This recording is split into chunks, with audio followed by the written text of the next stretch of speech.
Hello friends, good morning, how are you. I hope आप लोग बहुत अच्छे होंगे और आपकी स्टडी भी बहुत अच्छे तरीके से चल रही होगी। प्रीवियस लेक्चर में हम लोग फंक्शनल ग्रुप के बारे में डिस्कस कर चुके हैं। हम लोग ये भी देख चुके हैं कि फंक्शनल ग्रुप किसी भी ऑर्गेनिक कंपाउंड के केमिकल प्रॉपर्टीज को डिटरमाइन करने के लिए ये रिस्पॉन्सिबल होता है, ठीक है। जबकि फिजिकल प्रॉपर्टीज को डिटरमाइन करने के लिए रिस्पॉन्सिबल कौन होता है? हाइड्रोकार्बन पार्ट होता है, ठीक है। तो इन सब के बारे में हम लोग प्रीवियस लेक्चर फंक्शनल ग्रुप में डिस्कस कर चुके हैं। आज हम लोग ये जानेंगे कि आखिर अल्कोहल का फंक्शनल ग्रुप क्या होता है और उसका नेमिंग किस तरह से किया जाता है। तो चलिए स्टार्ट करते हैं नेमिंग ऑफ अल्कोहल और फंक्शनल ग्रुप ऑफ अल्कोहल, ठीक है। तो ध्यान दीजिए, हम आपको बताएं कि जब किसी हाइड्रोकार्बन से वन और more hydrogen atom is replaced by the corresponding number of atoms of groups, ठीक है।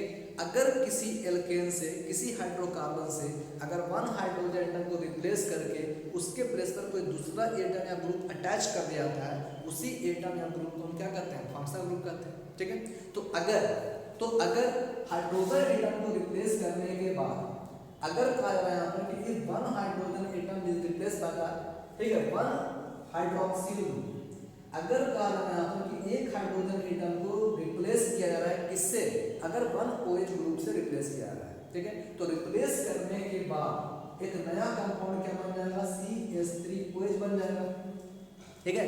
अगर कहा जा रहा है यहाँ पर कि one hydrogen atom is replaced by one hydroxyl group, एक OH ग्रुप के द्वारा अगर H+ को रिप्लेस कर दिया जाए, ठीक है। अगर एक हाइड्रोजन एटम को यहाँ से रिप्लेस कर दिया जाए एक हाइड्रोक्सिल ग्रुप के द्वारा, तो जो नया कंपाउंड बनता है उस कंपाउंड को हम क्या करते हैं? अल्कोहलिक कंपाउंड कहते हैं, ठीक है। यानी हम कह सकते हैं यहाँ पर कि वैसा organic compound this contain OH group it's said to be alcoholic compound, उसी कंपाउंड को हम अल्कोहलिक कंपाउंड का नाम देते हैं। या in another word we can say if hydroxyl group is attached to the carbon atom, अगर हाइड्रोक्सिल ग्रुप कार्बन एटम से अटैच हो तो बनने वाला जो कंपाउंड होगा वो क्या होगा? अल्कोहलिक कंपाउंड होगा, ठीक है, अल्कोहलिक कंपाउंड होगा। यानी इसका मतलब क्या है कि ये आपका क्या हो गया? एक अल्कोहलिक कंपाउंड, ठीक है। अल्कोहलिक कंपाउंड है लेकिन ये भी क्या है? डेरिवेटिव्स ऑफ CH4, ठीक है। यानी इसका मतलब क्या है? हम आपको बता चुके हैं कि hydrocarbon and their derivatives are called organic compound, ठीक है। तो वैसा organic compound this contain hydroxyl group, जिसमें OH ग्रुप क्या होता है? मौजूद होता है, उस कंपाउंड को हम अल्कोहलिक कंपाउंड का नाम देते हैं, ठीक है। अब जब ये कंपाउंड जब हम पता कर चुके हैं कि ये अल्कोहलिक कंपाउंड है, तो मैंने आपको ये भी बताया कि हाइड्रोजन को रिप्लेस करने के लिए जिस ग्रुप को हम अटैच करते हैं उसी ग्रुप को हम फंक्शनल ग्रुप कहते हैं। यानी इसका मतलब क्या है कि ये आपका क्या हो गया? फंक्शनल ग्रुप होगा, ठीक है। यानी ये क्या हो गया? Functional part of alcoholic compound. ये अल्कोहलिक कंपाउंड का क्या होगा? फंक्शनल पार्ट होगा। और ये क्या होगा? हाइड्रोकार्बन पार्ट होगा। ये क्या होगा? हाइड्रोकार्बन पार्ट होगा, जबकि ये क्या होगा? फंक्शनल पार्ट होगा, ठीक है। तो इसी फंक्शनल पार्ट को हम फंक्शनल ग्रुप ऑफ अल्कोहल का नाम देते हैं, ठीक है। Hence we can say functional group of alcohol,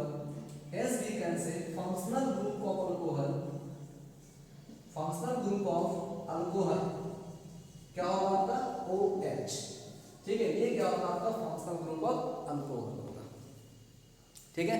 कोई दिक्कत है? अगर आपसे पूछा जा रहा है यहाँ पर कि फंक्शनल ग्रुप ऑफ अल्कोहल का फंक्शन कौन होगा, क्या होगा, तो हम कह सकते हैं OH ग्रुप होगा, ठीक है ना, OH ग्रुप होगा, ठीक है। और हम ये भी जानते हैं कि जिस ऑर्गेनिक कंपाउंड में हाइड्रोक्सिल ग्रुप अटैच होगा उसको क्या कहेंगे? अल्कोहलिक कंपाउंड कहेंगे, हाँ, अल्कोहलिक कंपाउंड कहेंगे। तो इस ऑर्गेनिक कंपाउंड में OH ग्रुप क्या है? फंक्शनल पार्ट को इंडिकेट कर रहा है, जबकि ये आपका क्या हो गया? हाइड्रोकार्बन पार्ट को इंडिकेट कर रहा है। इसी functional part of alcoholic compound को हम क्या करते हैं? फंक्शनल ग्रुप ऑफ अल्कोहल करते हैं। तो ये काम क्या होगा? तो फंक्शनल ग्रुप ऑफ अल्कोहल होगा, ठीक। चलिए, अब फंक्शनल ग्रुप ऑफ अल्कोहल तुम समझ गए कि अल्कोहल का फंक्शन क्या होता है? OH होता है, ठीक है। चलिए, अब अगर आपसे पूछा जाए कि general structural formula of alcoholic compound, ठीक है। अगर आपसे पूछा जाए general structural formula of alcohol क्या होगा, तो हम कह सकते हैं यहाँ पर क्या होगा? ROH। अब आप ये फिर क्वेश्चन राइज हो रहा होगा आपके माइंड में कि आखिर यहाँ से R आया कहाँ से और R है क्या? R को हम यहाँ अटैच क्यों किए? ये सब बहुत सा क्वेश्चन आपके माइंड में आ रहा होगा, तो ध्यान दीजिए ये R क्या है, ये क्या है, एक एल्काइल रेडिकल है। ये क्या है, R क्या है, एल्काइल रेडिकल है। ठीक, अब इस एल्काइल रेडिकल को हम यहाँ अटैच क्यों किए, है ना। तो ध्यान दीजिए, जब एक हाइड्रोजन एटम को, जब अगर एक हाइड्रोजन एटम को एल्केन से हटाया जाता है, ठीक है, एल्केन भी क्या है, हाइड्रोकार्बन है, तो जब एक हाइड्रोजन एटम को अगर एल्केन से हटाया जाता है तो बनने वाला जो ग्रुप होता है उसको क्या कहते हैं, एल्काइल रेडिकल कहते हैं। ठीक है, उसे हम एल्काइल ग्रुप का नाम देते हैं। ठीक है, तो यानी ये आपका क्या हो गया, एल्काइल रेडिकल हो गया। और एल्काइल रेडिकल कैसे बनेगा, तो एल्काइल रेडिकल के बारे में हम आपको क्या बताएं कि जब एल्केन से, जब हाइड्रोकार्बन से एक हाइड्रोजन एटम क्या किया गया, रिप्लेस किया गया, एक हाइड्रोजन को बाहर निकाला गया। जब एक हाइड्रोजन को बाहर निकालेंगे तो जो ग्रुप बनता है उसको हम क्या कहते हैं, एल्काइल का नाम देते हैं। ठीक है, एल्काइल का नाम देते हैं। ठीक है, एक चीज तो समझ में आ गया कि आखिर एल्काइल का मतलब क्या होगा। दूसरा चीज अभी एक क्वेश्चन राज होता है कि आखिर यहाँ पर हम एल्काइल अटैच क्यों करेंगे। ठीक है, देखिए क्यों अटैच करेंगे, तो कहा जा रहा है यहाँ पर अल्कोहल का फंक्शनल ग्रुप क्या होता है, OH होता है। OH हाइड्रोजन का वैलेंसी 1, जब हाइड्रोजन का वैलेंसी 1 होगा तो बॉन्ड कितना होगा, 1 होगा। ठीक, जितना नंबर ऑफ वैलेंसी उतना नंबर ऑफ बॉन्ड। उसी प्रकार ऑक्सीजन, ऑक्सीजन का वैलेंसी कितना होता है, 2 होता है, तो जितना वैलेंसी उतना नंबर ऑफ बॉन्ड, मतलब ऑक्सीजन का ही बॉन्ड 2 ही होगा। लेकिन यहाँ देखिए ऑक्सीजन के चारों ओर एक ही बॉन्ड बन रहा है। एक बॉन्ड क्या है, इसका लेफ्ट है, एक बॉन्ड यहाँ पर क्या है, ऑक्सीजन का लेफ्ट है ना। उसी प्रकार ध्यान दीजिए ये एल्काइल रेडिकल, एल्काइल रेडिकल में अगर मान लिया कि CH4 से एक हाइड्रोजन एटम यानी एल्केन से, हाइड्रोकार्बन से एक हाइड्रोजन एटम बाहर निकाल, एक हाइड्रोजन एटम बाहर निकालने के बाद जो नया ग्रुप बना वो क्या बना, CH3 बना, CH3 बना। अब ये जो CH3 है, ये जो CH3 है, ध्यान दीजिएगा CH3 हाइड्रोजन का वैलेंसी 1, इसका बॉन्ड 1 बन रहा है। ठीक है, तो देखिए हाइड्रोजन का वैलेंसी क्या है, 1 ही बन रहा है। ठीक है, लेकिन कार्बन का वैलेंसी 4 होता है, जबकि यहाँ पर 3 ही बॉन्ड कंप्लीट है, एक बॉन्ड क्या है, लेफ्ट है। तो यहाँ पर भी एक बॉन्ड लेफ्ट है, यहाँ पर भी एक बॉन्ड लेफ्ट है। ये दोनों मिलकर क्या किया, दोनों मिलकर एक बॉन्ड कंप्लीट कर लिया, मतलब शेयर कर लिया। ठीक है, शेयर कर लिया, जिससे क्या होता है, एक अल्कोहलिक कंपाउंड का फॉर्मेशन होता है। ठीक है, और मैं आपको पहले ही बता चुका हूँ कि अल्कोहलिक कंपाउंड का मतलब क्या है कि वैसा compound in which hydroxyl group is attached to the carbon atom, attached to the carbon atom. इसी कारण इस अल्कोहलिक ग्रुप को क्या करते हैं, कार्बन एटम से अटैच करते हैं। ठीक है, और कार्बन एटम से अटैच करने के बाद, कार्बन एटम से अटैच करने के बाद जो स्ट्रक्चर बनता है वो स्ट्रक्चर क्या बनता है, ROH का स्ट्रक्चर बनता है, where R is the alkyl radical. ठीक है, जहां पर R क्या है, एल्काइल रेडिकल है। ठीक है, इसलिए हम कह सकते हैं यहाँ पर जनरल स्ट्रक्चर ऑफ अल्कोहल क्या होता है, ROH होता है। ठीक है, आई होप आपको ये समझ में आया।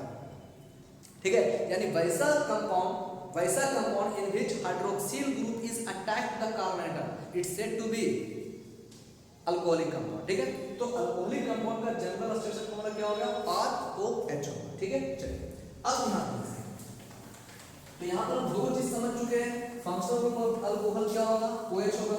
अल्कोहलिक कंपाउंड किसको कहते हैं ये भी समझ चुके हैं। General structure formula of alcohol क्या होता है, ROH होता है। ठीक, अब ध्यान दीजिए, अब हमें जानना है तो general molecular formula, general molecular formula,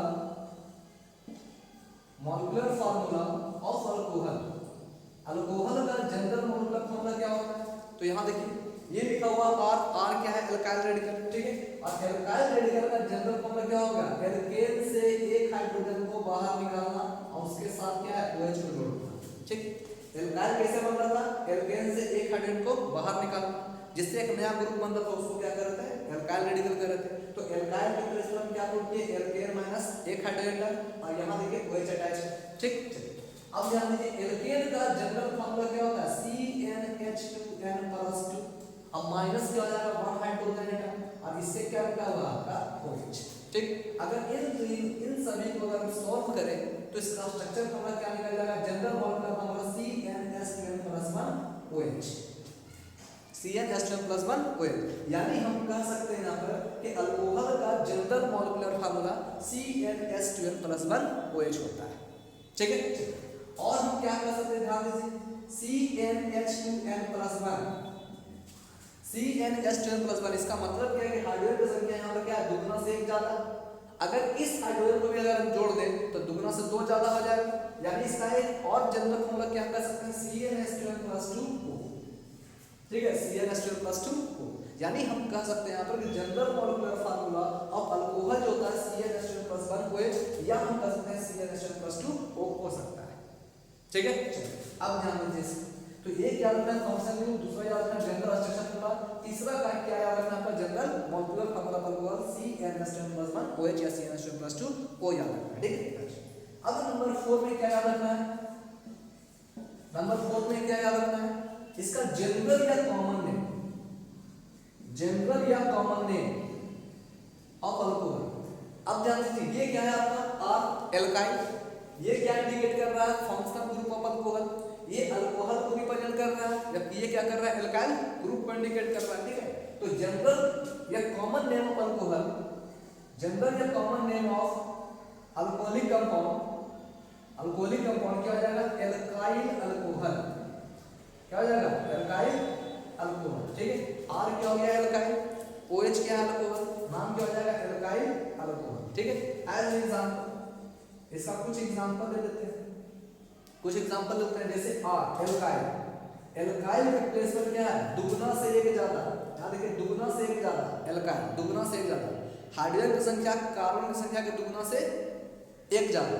तो अगर यहाँ पर कार्बन नहीं है तो हाइड्रोजन कितना होगा? दुगना से एक ज्यादा। ठीक है, CH3। अल्कोहल के लिए OH, इसका नाम क्या होता है? मिथाइल। इसका नाम क्या होता है? मिथाइल। नाम क्या होगा? Methyl alcohol. ठीक है, उसी प्रकार सिमिलरली अगर C2H5 दिया जाए तो ये क्या होगा? इथेन से एक हाइड्रोजन बाहर निकलेगा तो क्या बन जाएगा?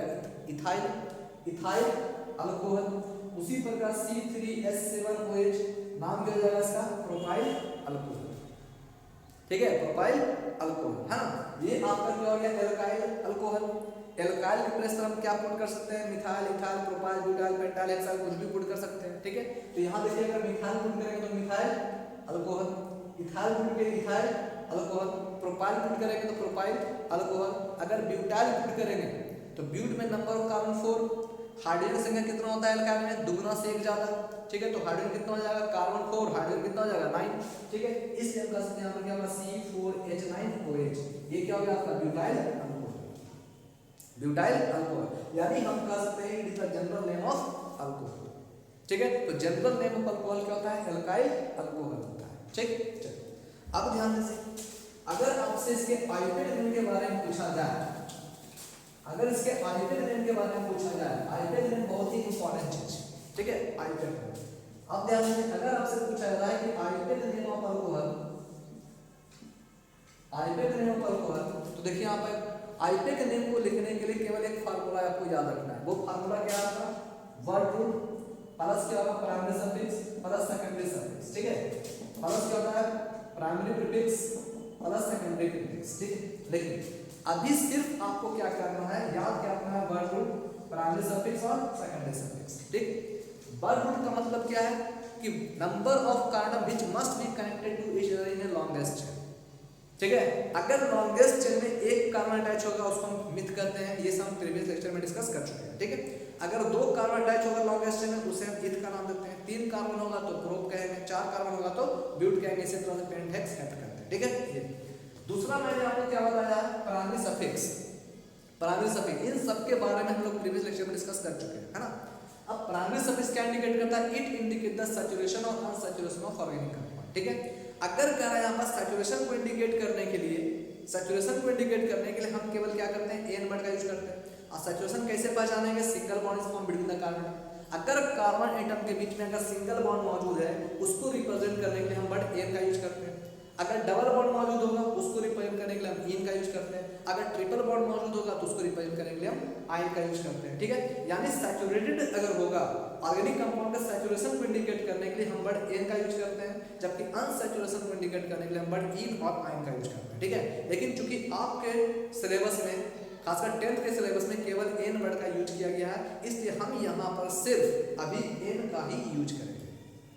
ठीक है, यानी प्राइमरी सफिक्स के रूप में आपको क्या करना है? एन का यूज करना है। ठीक है, सेकेंडरी सफिक्स क्या इंडिकेट करता है? ये इंडिकेट करता है particular function group and to indicate the particular function group, to indicate the particular function group we have to use an additive word, we have to use an additive word as a secondary suffix. यानी कहा जा रहा है यहाँ पर कि अगर किसी पार्टिकुलर फंक्शनल ग्रुप को रिप्रेजेंट करना है तो उसे रिप्रेजेंट करने के लिए किसी एडिटिव वर्ड का हम यूज करते हैं as a secondary suffix group में। तो यहाँ पर हम किसके बारे में स्टडी कर रहे हैं? अल्कोहल के बारे में। अल्कोहल भी एक फंक्शनल ग्रुप है, ठीक है। तो इस पार्टिकुलर फंक्शनल ग्रुप अल्कोहल को रिप्रेजेंट करने के लिए हम एक एडिटिव वर्ड ऑल का यूज करते हैं एज ए सेकेंडरी सफिक्स। तो एक सेकेंडरी सफिक्स के रूप में हम वर्ड ऑल का यूज करते हैं, ठीक है। तो याद कर रखना यहाँ पर सेकेंडरी सफिक्स के रूप में हम ऑल का यूज करेंगे। कब करेंगे? जब पार्टिकुलर फंक्शनल ग्रुप के रूप में अल्कोहल मौजूद हो। तो to indicate the particular functional group alcohol we have to use an additive word ol as a secondary suffix, ठीक है। तो अब देखिए इसका नाम क्या हो जाएगा? तो हम जानते हैं वर्ड रूट का मतलब क्या हो गया? यहाँ पर number of carbon atom in the longest chain that is called the alk, ठीक है। अगर अल्क में कार्बन एटम एक होगा तो मिथ, दो कार्बन होगा तो एक, तीन होगा तो प्रोप, ब्यूट, पेंट, इसी तरह से। प्राइमरी सफिक्स के रूप में हम किसका यूज करेंगे? Ane to represent the saturation of organic compound. अब कर रहे हैं यहाँ पर अल्कोहल, पार्टिकुलर फंक्शनल अल्कोहल को रिप्रेजेंट करने के लिए हम वर्ड ऑल का यूज करते हैं as a secondary suffix on, ठीक है। अब तीनों को क्या किए? जोड़ दीजिए, हाँ जोड़ दीजिए। यानी ई को रिप्लेस करेंगे, ओ को ऐड कर देंगे, ठीक है। नाम क्या हो जाएगा? एल्केनॉल। नाम क्या हो जाएगा आपका? एल्केनॉल। यानी आइफेक्ट नेम ऑफ अल्कोहल क्या हो गया? एल्केनॉल। आइफेक्ट नेम ऑफ अल्कोहल क्या हो जाएगा?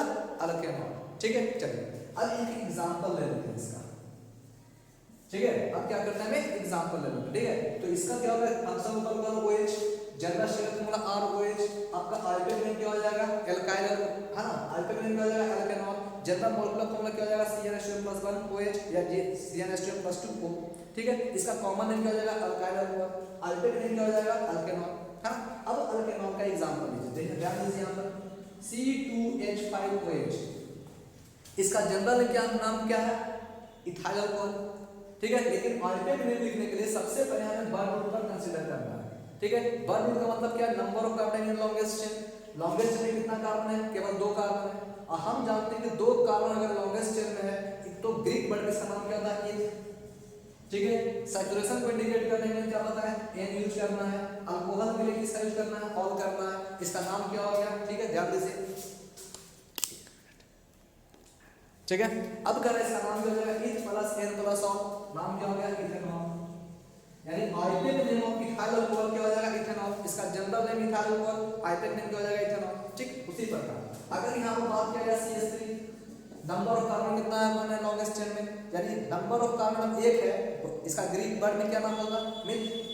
Myth plus ane plus ol, नाम क्या होगा? मिथेनॉल, मिथेनॉल, ठीक है। उसी प्रकार अगर यहां पर आया C4H9OH, ठीक है। 4 कार्बन है, दुगुना से एक ज्यादा हाइड्रोजन है, मतलब एल्काइल ग्रुप ब्यूटाइल होगा। C4 को क्या कहते हैं? ब्यूट कहते हैं, ब्यूटाइल अल्कोहल। इसका आइफेक्ट नेम क्या होगा? क्योंकि कार्बन नंबर कितना है? 4, लॉन्गेस्ट चेन में नंबर ऑफ कार्बन कितना है? 4 है, नाम क्या होगा? ब्यूट, ग्रीक वर्ड है ब्यूट। प्लस सैचुरेशन को इंडिकेट करने के लिए एन, अल्कोहलिक कंपाउंड को सेकेंडरी सफिक्स के रूप में एक एडिटिव वर्ड के रूप में यूज करेंगे। ऑल, नाम क्या हो जाएगा आपका? But plus ane plus ol, नाम क्या हो जाएगा? ब्यूटेनॉल, ठीक है। यानी ये आपका क्या होगा? जनरल नेम होगा, ठीक है। ये आपका क्या होगा? आइफेक्ट नेम ऑफ अल्कोहल होगा, ठीक है। तो अल्कोहल का आइफेक्ट नेम क्या हो जाएगा? एल्केनॉल। एग्जांपल क्या होगा आपका? इथेनॉल, मिथेनॉल, ब्यूटेनॉल, उसी तरह से पेंटेनॉल, हेक्सेनॉल, ठीक है। ये आपका क्या होगा? आइफेक्ट नेम होगा, ठीक है ना। तो आई होप आपको ये लेक्चर अच्छा लगा होगा, समझ में आया होगा, ठीक है। क्योंकि आज थोड़ा सा हम फास्ट थे कुछ रीजन के कारण, ठीक है। शायद बैटरी मेरा बहुत ही लो बचा हुआ है, शायद कब ऑफ हो जाए, इसी कारण मुझे क्या होगा? थोड़ा सा फास्ट बताना पड़ा, ठीक है। इसके लिए सो सॉरी। लेकिन अगर कोई भी अगर आपको प्रॉब्लम होगा तो आप कमेंट करके पूछ सकते हैं। Thank you. लेकिन इजी केमिस्ट्री के साथ जुड़े रहना है। Thank you.